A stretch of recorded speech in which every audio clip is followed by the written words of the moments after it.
Hello, welcome to Everyday Genius with Meenal. So I'm your host today. I'm Pia Bhatia and I'm a first year student in BSc Applied Psychology at Anima MS. So today I'm here with Meenal. Hi. Hi Pia. Ha. So there's a lot of things that are going in my mind, and one of them is what is self? So I'm just curious about everything regarding to self and how we define ourselves and what goes on, and yeah. So I would like to ask you a lot about self today. You are most welcome. Yeah. It will be my pleasure, and I'll be glad to explain what is the perception of self. Okay. So I have a lot of questions on my phone today. So I'll be asking you one by one. So I would like to start with how do you define self, and is it fixed identity or something which is fluid and that goes on? Okay. So before I come to what is self, let me just introduce myself. I am Meenal Dalal.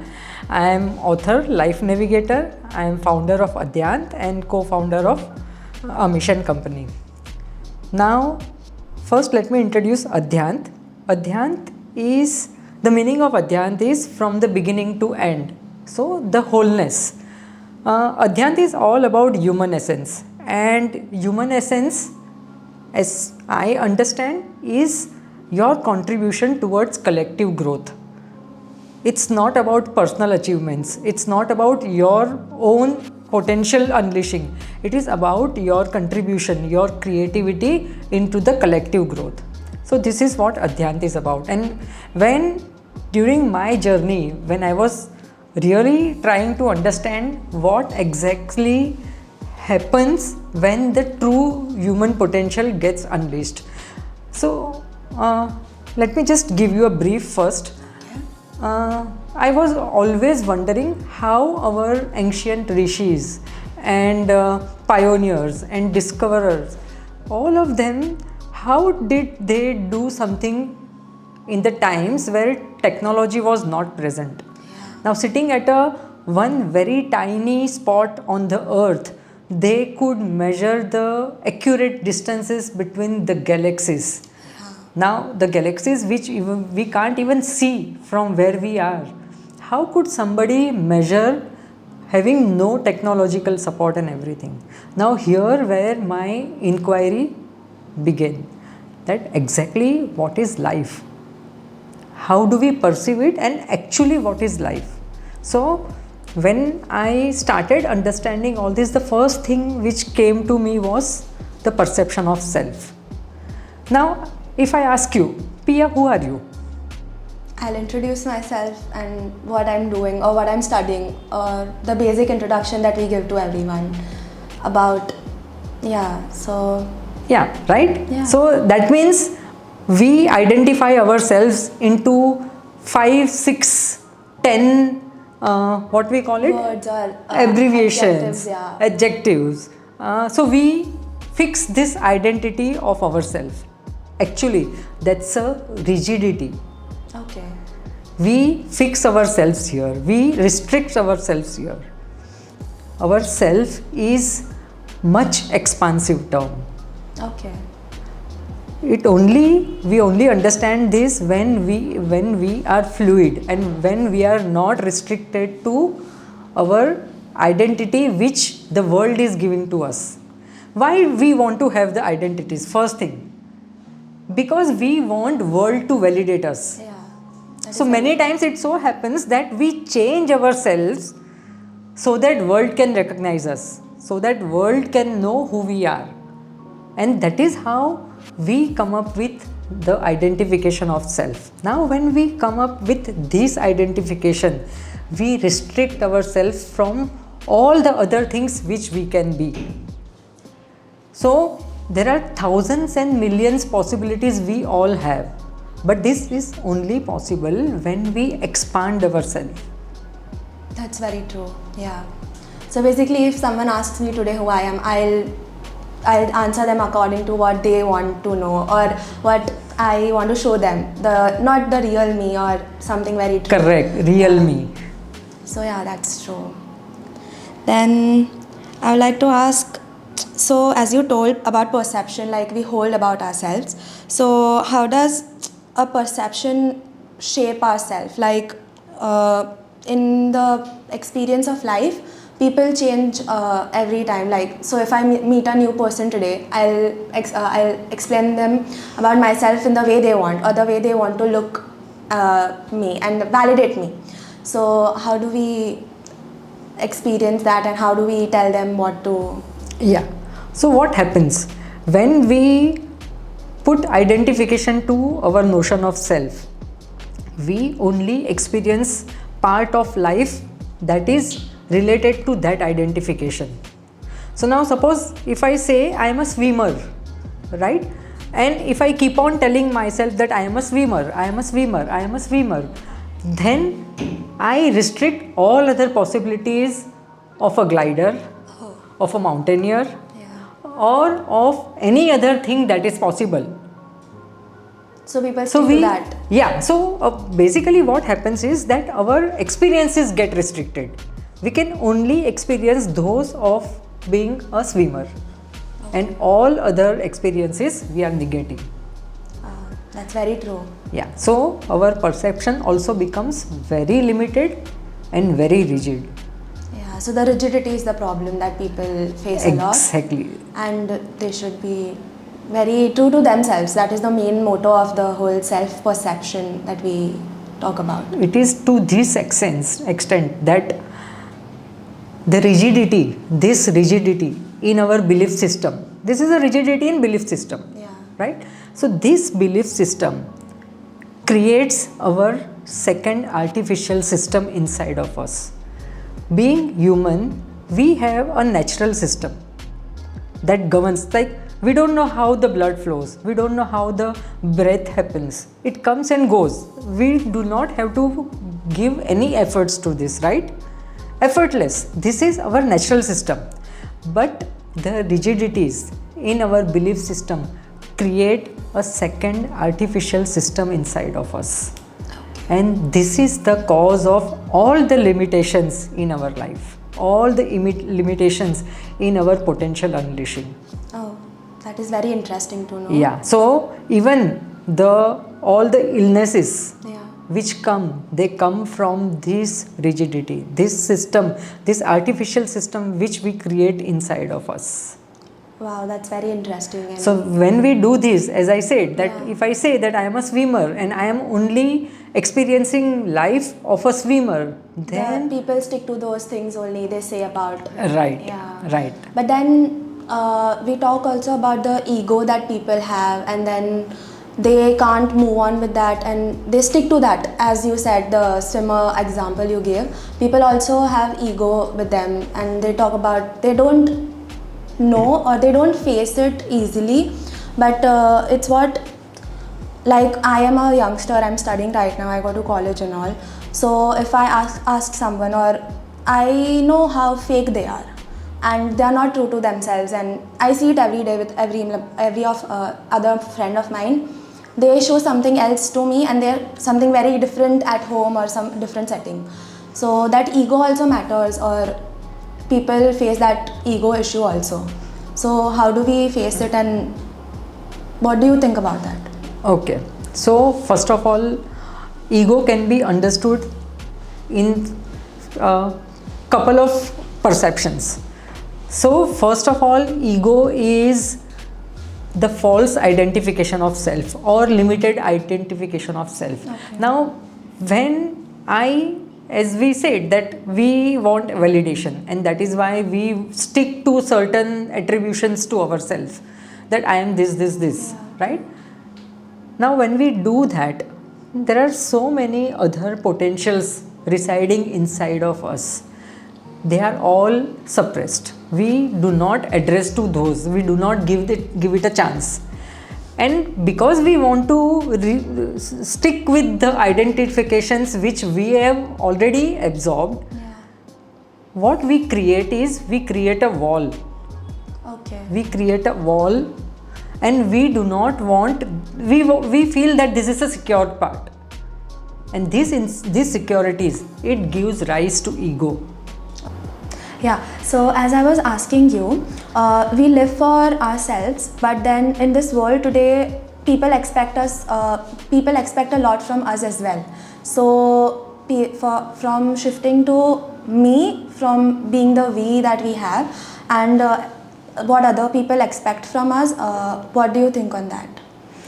Yeah, nice question. Now, we hear a lot about self care these days, right? Yeah, We must take care of ourselves first before taking care of others. This is true. But here comes two things. One is, what is our perception of self? correct, yeah. If my perception of self is related to each of you, then my care is basically towards each of us and not just myself. Right? So the perception of self is most important. We will come to this self expansion, Yeah. and the perception of self that we will address before after we finish this topic. Yeah. So two things. First is, what is your perception of self? So it depends on that first. And second point is, why you need to take care of yourself first. The human essence is contribution into the collective growth, right? But to contribute, you should have that first. So if you want to, I love to give this example, that if you want to give 101 rupees from your pocket, you need to have that 101 rupees. If you have 100 rupees, you won't be able to give 101 rupees, or you will have to borrow it from somebody to give, right? Yeah. You won't be able to give because you don't have it. Yeah, that's true, yeah. So the more you want to contribute, the more you will have to be. That is true. So the main point is to give something to someone else, you should have that first. So the self concept comes here. Yeah. So here you have to understand that why you have to nurture yourself, why you have to take care of yourself. Okay. The purpose, the intention behind self-care is to become able to give it to others. That is very true what you have said. And yeah, but then people always think that if I'm doing something for myself, or basically if I tell, we have a lot of people who they do a lot for others rather than themselves. They don't see, they neglect themselves. They think about their family, their friends, or anything. So what are your opinions on that? Yeah. So see, if this is a circle Yeah. of self, Okay. right? Here it's me. This is my circle. Now, if I see this comes like this, it expands this way, Yeah. right?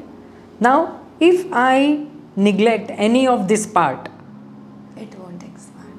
right? If I neglect nucleus, or if I neglect whatever is, okay. what happens?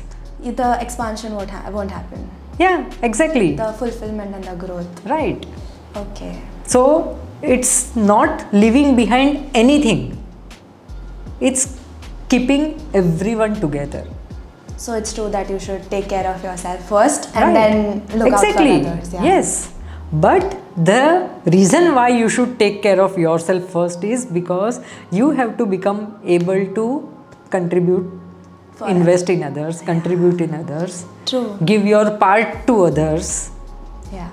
and not because you want to be something for your own self. It's not personal achievement, but it is your contribution in the growth. That is very touchy what you've said.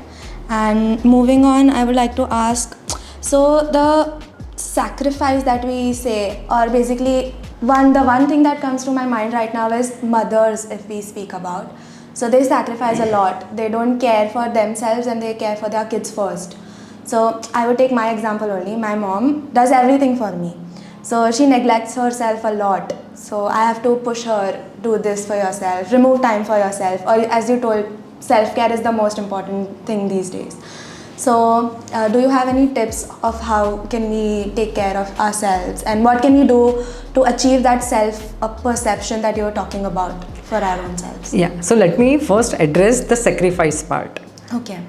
Because many people feel that when you have to give from your pocket, or it's not just in terms of money or material things, your energy, your time, whatever you are doing, you are sacrificing. There is no notion such as sacrifice. Okay. Wow. It's just that you are extending yourself. For example, if I see a beggar on the road, very hungry, Yeah. right? And I am wealthy enough to feed him. So what will I do? I'll get some money. I'll either give some money or I'll buy some food and give it to him, right? Now, to some people it will be sacrifice, because with those money I could have bought clothes for myself, or I would have used it for any of other things that would enrich myself. So if it is not doing that, it is sacrifice. This is the perception of many people, right? Yeah, that's true. But what happens here? When I contribute to that beggar from my resources, the first thing which will happen to me is fulfillment. It will make I you feel will be better. fulfilled first. Yeah. Second thing, I am extending my part to that beggar. So now that beggar, I maybe to this minute onwards, I will never see that person again. Yeah, that is true. Yeah. Never. But I have extended my part to that person. Now the food which has gone inside of his stomach carries my part. Wow, that's very. Right? Now, Yeah. is this sacrifice? No. No, yeah. Right? Is this sacrifice? No. No, it's extension of ourselves. This is the opportunity we get to extend ourselves. So there is no notion of sacrifice. Okay, wow. That's very. And now when it comes to, as you asked, that how can we nurture ourselves? Yeah, yeah. Tips. How can we nurture ourselves? The first and foremost thing what we have to understand is we are part and parcel of a tapestry of web in this universe. Whatever we are doing, even if thoughts inside of us which is we have not expressed outside, or the bhava which we call the source energy, Okay. which we are not expressing to others but we hold it in ourselves, even they influence the tapestry of the web. And remember, whatever we are giving is the thing which we shall be receiving back. Oh. It's a life, it's a game of boomerang. Whatever we will give is going to come back to us multifold. If we become aware of this at each moment of waking life, we will be expressing ourselves in such a way that would be for the welfare of others, for the well-being of others, for the growth of others. Because my growth is inside. Someone else's growth, yeah. A part of someone else's growth. Right. So you're growing together. Also, if I tell you that currently you are vibrating the entire tapestry, and there will be a ripple effect of what you are currently doing or saying or thinking or having inside of you, what it would be which you would want to influence on others? I would say the good parts, all the good things that I have. Yeah. Not obviously if someone asks you this, and if I want to give something else to someone else, I would give the good parts only, the happy things, the things that would make them feel better or something good. So basically, yeah, the good things only. Right? Yeah. So the first and foremost thing is to be conscious about this, that we are not just ourselves, we coexist, we co-create, and we are the part of the tapestry of the entire web. This is the first step. Okay. If we don't want to hurt ourselves, how can we hurt others? How can you be selfish if your selfishness is ruining others' lives? And not just that, whatever you are sending to the universe is going to come back to you. What would you want from the universe? Obviously Only the best parts. The best parts, yeah. Not even good parts, best the parts. best parts, yeah.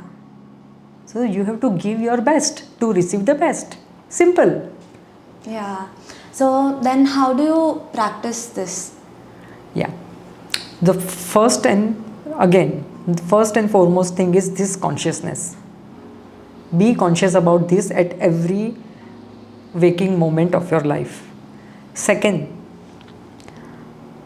try to see things beyond its appearance, mainly when you are relating with other people. And we begin with the humans first. So, whoever we come in contact with or whoever we are related to, what happens is we immediately judge. Yeah, Pia looks like this, she must be this. Everyone does that these. Right? Yeah.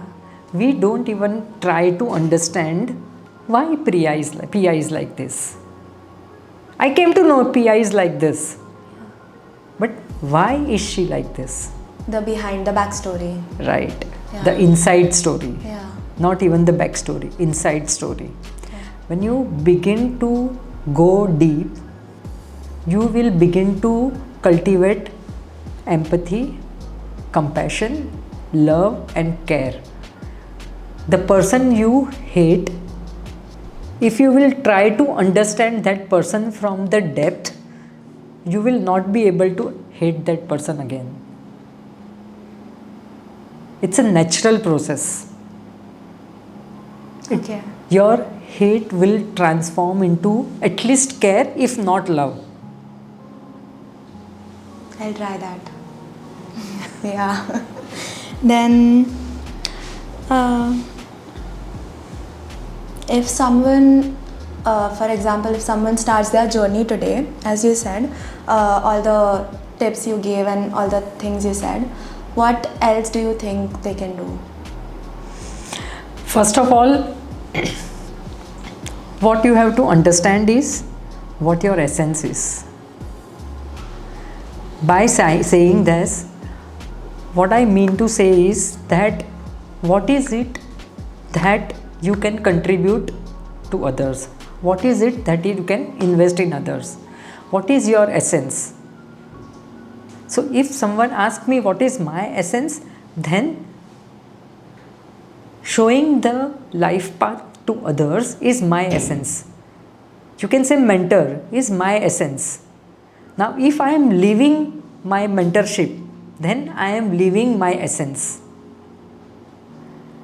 Secondly, am I investing in others? Whatever skills, whatever resources, time, energy, whatever I am in possession of, which I can say as mine. Yeah. Right? Yeah. We have this I, me, mine. Yeah, right? That's true. So, essence is I part. Yeah. And mine is skills, resources, material possessions, energy, time, whatever we feel mine. How best can we use this for others? Now it doesn't mean that fakir hoke nikal jao. It's not that. But you have to understand that whatever you are doing, you are influencing others' lives as well. It's not just your life, it's life of everyone around you. And what impact are you creating in those people's lives? If you become conscious about this, if you become aware about this, then you will start to understand exactly who am I? What is my essence? What is it that I can do for others? So, as you told about the deep inquiry, the depth we need to reach Can you tell one thing that a person can start with to do that, to look into themselves and to know, to reach that stage of life? What can a person do? Let me first give you the example here, because what the sense of self needs to be addressed. That is the most important part. Now, few days back, there's a challengers trophy going on, right? Cricket something, and there was a semi-final match. Yeah. And I was just watching that match, and I just viewed 65 crore people were watching that match. Now, can you just understand what is it? Cricket? Fever? What is it?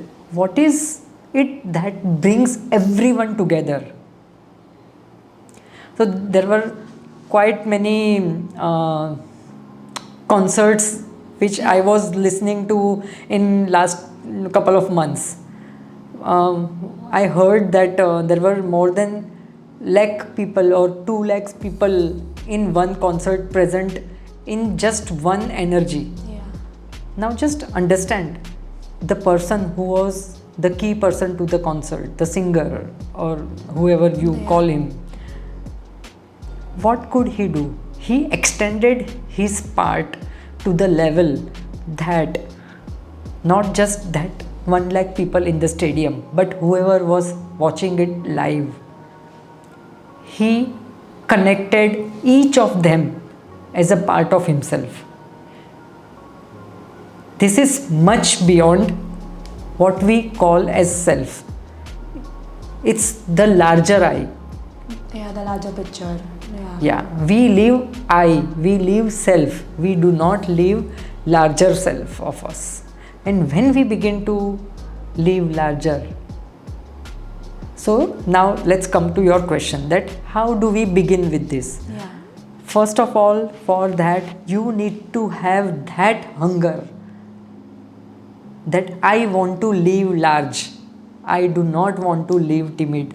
I do not want to just go for personal achievements. I want to go for investment. I want to go for collective growth. I want to contribute. And the higher your flame, the bigger your hunger, the larger is your chances of going big. Wow. So this is the first step. Ignite that essence, ignite that hunger, ignite that flame inside of you. For that, every day, just sit for 5 minutes, 10 minutes, alone time. Just be with yourself. Communicate with your inner self and arouse. That I want to live big. I want to be bigger than, and you can take such examples. If you cannot ignite, you can take such examples. You can take the legacies. Ratan Tata just passed away. Yeah. What legacy he's created? He must be touching the lives of every single person on this earth in some way or the other. Yeah. For sure. So if one human can, all the humans can. I really love this line of yours. If one human can, everyone can. Yeah, it's a very good word. It's a very good tagline you use everywhere. So I've learned a lot today from you, especially how a person should start their journey on this deep inquiry thing, and how the self-perception of a person is very different, and how people view is a lot different in this world. And I feel your point of view is very different and very inspiring, and from today I feel I also need to start my self journey, and it's very great. I'm very grateful to have you here, and thank you so much for having me here. Thank you. Thank you.